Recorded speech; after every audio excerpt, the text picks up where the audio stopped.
नमस्कार दोस्तों, मैं Mahendra Meena, department of geography, government PG college Thanagazi में ऑनलाइन क्लासेस की स्टडी में एक बार फिर से आपका स्वागत करता हूं।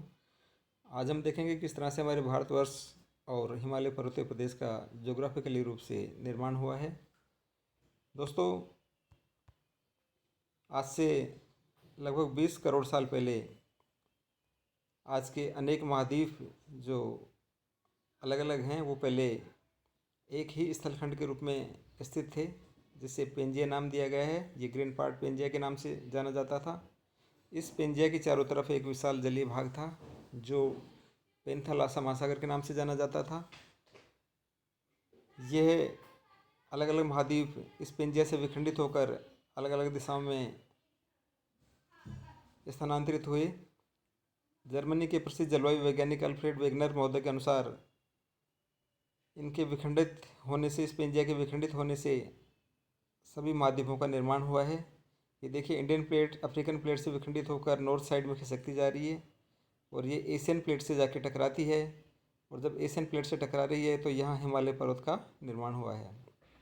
पूर्व में जो पेंजिया था, सबसे पहले इस पेंजिया का दो भागों में विभाजन माना जाता है। उत्तरी पार्ट लोरेंसिया के नाम से और दक्षिणी पार्ट गोंडवाना लैंड के नाम से जाना जाता है। लोरेंसिया और गोंडवाना लैंड के बीच में एक विशाल जलीय भाग था जो टेथिस सागर के नाम से जाना जाता है। लोरेंसिया से उत्तरी अमेरिका, यूरोप और एशिया महाद्वीप का निर्माण हुआ है और गोंडवाना लैंड से दक्षिणी अमेरिका, अफ्रीका, ऑस्ट्रेलिया, अंटार्कटिका और इंडियन प्लेट का निर्माण हुआ है। आज भारतीय प्लेट भले ही एशियन प्लेट के पास में सटी हुई नज़र आती है, लेकिन पूर्व में यह अफ्रीकन प्लेट से सटी हुई थी और अफ्रीकन प्लेट से खिसकती हुई उत्तरी दिशा में खिसकी और धीरे धीरे एशियन प्लेट से लद्दाख के पास में जाके ये टकराई। जब भारतीय प्लेट एशियन प्लेट से टकराई, देखिए दोस्तों, ये जो इंडियन प्लेट है, ये इंडियन प्लेट है जो और ये इधर की साइड से यानी अफ्रीकन प्लेट से अलग होकर उत्तर की तरफ में खिसक रही है। और जब ये उत्तर की तरफ में खिसक रही है तो ऊपर की साइड में जो एशियन प्लेट से उससे जाके ये टकराती है और एशियन प्लेट और इंडियन प्लेट, इन दोनों के बीच में ये जो आपको नीला पार्ट दिखाई दे रहा है, ये जलीय भाग है जो टेथिस सागर के नाम से जाना जाता है। इसी टेथिस सागर वाले पार्ट में, जो पहले सागर के रूप में था, धीरे धीरे मलबा जमा होता गया और इस टेथिस भूसन्नति में मलबे के जमाव के कारण और इंडियन प्लेट के नॉर्थ साइड में खिसकने के कारण वलन उत्पन्न हुए और इन्हीं वलन के उत्पन्न होने की वजह से इस पार्ट में यहाँ हिमालय पर्वत की उत्पत्ति हुई। दोस्तों, हम जानते हैं कि प्लेटें हमेशा गतिशील रहती हैं। देखिए, इंडियन प्लेट उत्तर की साइड में जा रही है और यहाँ ये आपका हिमालय पर्वत है, इसका निर्माण होता है। हम जानते हैं कि भारी प्लेट हमेशा नीचे की तरफ जाती है और हल्की प्लेट को ऊपर की तरफ खिसकाती है। हिमालय और उसकी अनेक पर्वत श्रृंखलाओं का यहाँ निर्माण होता है। हिमाद्री, हिमाचल, शिवालिक और ट्रांस हिमालय का निर्माण होता है। प्लेटें हमेशा गतिशील रहती हैं।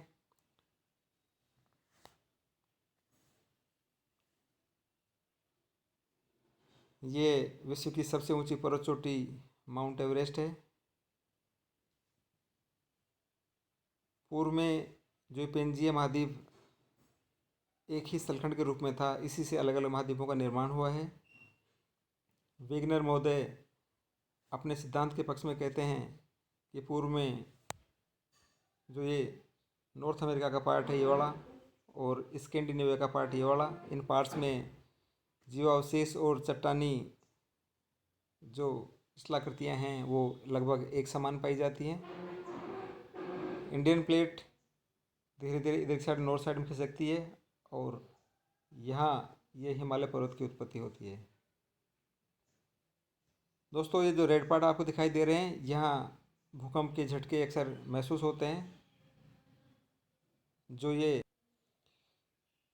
भूकंप के झटके हमें ये एहसास कराते हैं कि हिमालय एक नवीन पर्वत श्रृंखला है क्योंकि जहाँ जहाँ प्लेटें खिसकती रहती हैं, आपस में टकराती, वहाँ भूकंपों की उत्पत्ति होती है। तो इस तरह से एशियन प्लेट्स और इंडियन प्लेट्स के टकराने से हिमालय पर्वतीय प्रदेश की उत्पत्ति हुई है। दोस्तों, उम्मीद करते हैं हिमालय पर्वत की उत्पत्ति का ये वीडियो आपको पसंद आया होगा। इस वीडियो को आप सब्सक्राइब ज़रूर करें और लाइक करें, जिससे हमारे सब्जेक्ट से संबंधित और जो वीडियोज़ हैं वो आपको समय समय पर मिलते रहें।